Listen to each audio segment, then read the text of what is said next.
Artur Jorge não se tem cansado de criticar o plantel do Benfica, só que coube ao técnico encarnado a maior cota-parte de responsabilidade nas contratações efetuadas. E logo no início da temporada se viu que na maior parte das vezes as opções não foram as mais corretas. Paulão e Clóvis poucas oportunidades tiveram para mostrar o seu valor. E se o central tem como atenuante o facto de se ter lesionado, já ao avançado centro não foi dado tempo para se adaptar, tendo após um curto período em Setúbal sido enviado para o Vasco da Gama, onde curiosamente já marcou golos que o colocam como terceiro goleador do Campeonato Carioca, logo atrás de Túlio e Romário. Mas as indecisões não se ficaram por aqui. Num plantel onde predominam jogadores com características defensivas, Artur Jorge decidiu-se pela dispensa de Juran e Kulkov, dois jogadores que posteriormente ingressariam no Futebol Clube do Porto, deixando o Benfica de poder contar com algumas opções importantes do meio-campo para a frente. A defesa encarnada nunca foi capaz de transmitir coesão, não se entendendo a opção de Artur Jorge ao afastar Hélder durante grande parte da temporada, colocando ora Paulo Pereira, ora Abel Xavier, ora Paulo Madeira na direita da defesa. É que se o técnico não contava com Veloso, por que razão dispensou Abel Silva? Raramente a defesa encarnada alinhou de igual forma em 2 jogos seguidos. E no meio-campo? As saídas de Schwarz e Rui Costa não foram devidamente compensadas, até porque a maioria dos jogadores contratados não revelaram o mesmo nível dos que saíram. Também, taticamente, Artur Jorge não pode fugir às críticas. Caniggia não é um ponta de lança, tendo passado toda a época a jogar de costas viradas para a baliza, sendo essencialmente um jogador de meio campo que entra muito bem na defesa adversária. No fundo, as características de João Pinto e Edilson, que sabe-se lá porquê, só tardiamente teve a oportunidade de mostrar toda a sua classe. Jogos como o de Milão, onde o Benfica foi uma formação sem coragem, não podem ser esquecidos, até pela ausência do profeta Isaías.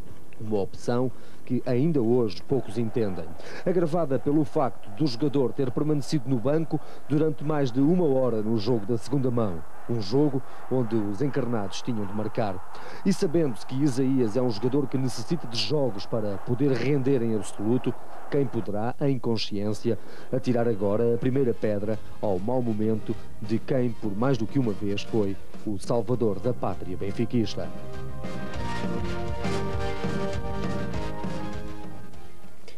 Hoje e ontem em Setúbal, o ambiente esta manhã na Luz era de alguma tensão.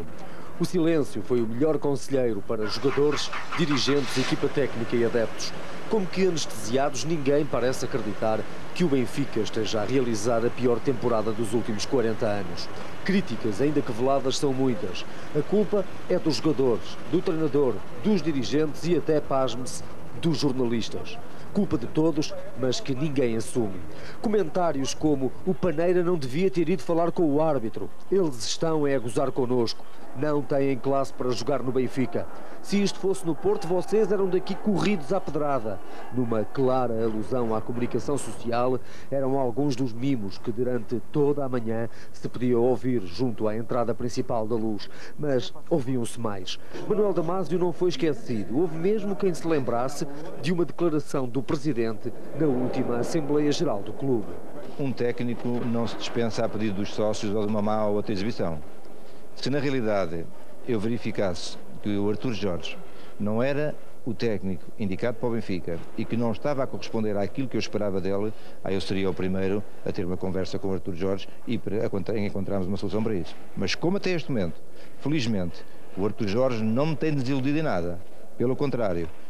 Assim sendo, estamos esclarecidos. Até porque na Luz comenta-se que não podem ser só os jogadores que têm que atuar à Benfica. Não basta que os jogadores joguem à Benfica e os jogadores do Benfica têm que jogar à Benfica e não jogar à Porto, mas sim que os treinadores também treinem à Benfica. E também me custa ver o Sr. Artur Jorge, talvez esteja doente, praticamente adormecer no banco e traçar paralelismos na altura em que ele era treinador do Porto. Mais uma vez reporto-me ao jogo em que lá fomos ganhar 2-0 com gols do César Brito, em que o Sr. treinador Artur Jorge corria atrás do fiscal de linha, insultava o fiscal de linha, insultava o árbitro e no estádio da Luz ele adormece no banco.